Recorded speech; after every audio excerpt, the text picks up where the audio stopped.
I think the one that gets talked about a lot tends to be the Teslas, right? Because they just seem to be what people, I don't want to say other companies copy them, because I don't feel that that's the case, but they definitely seem to be, followed, at least when it comes to some design aspects. And some of that is the autonomous driving features that they're constantly trying to talk about. Srivas, this is a topic dear to your heart, I know. I mean, when you say Tesla and automated driving, it's a different discussion. But I mean, before we delve into the specifics of automated driving, probably my question to you, just to get started, is where do you think we stand in today's environment, in today's automotive industry, in terms of automated driving? A lot of people, a lot of companies make a lot of tall claims, but besides that, in your view, realistically, where do we stand when it comes to automated driving? And I use the term automated driving and autonomous driving, not autonomous driving, for a very good reason. Okay.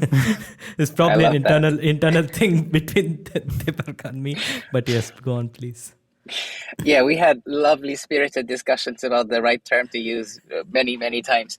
I think there's also a very interesting distinction between the way this term is used in the US versus in Europe. Like so automated the term versus automated, autonomous. Yeah.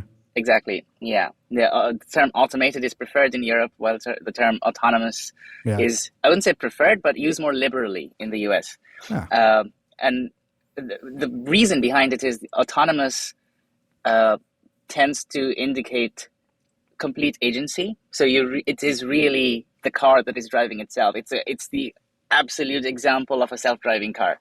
While when we are talking about self-driving cars, quote unquote self-driving cars, in our current research, in the state of the art of the research, that level of autonomy is not here yet. So we have attained some level of automation, and which is why we tend to really be diligent about the use of the term automated driving.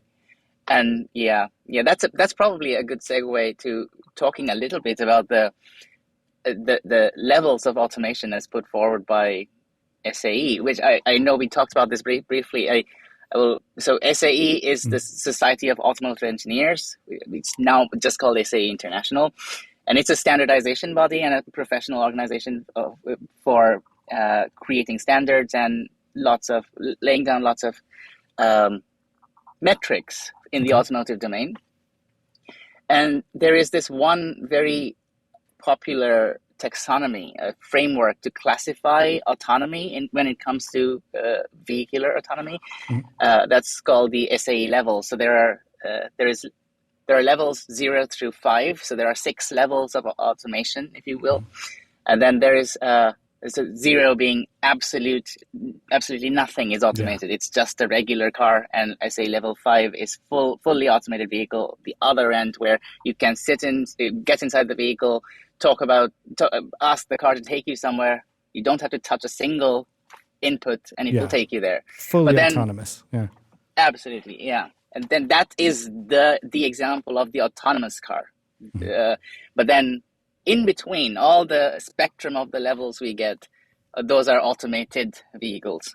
And since we are not even close to being SAE level 5 automation, the full autonomous vehicle. So many people argue that that's actually a theoretical level, something that you have to capture in order to express an ideal.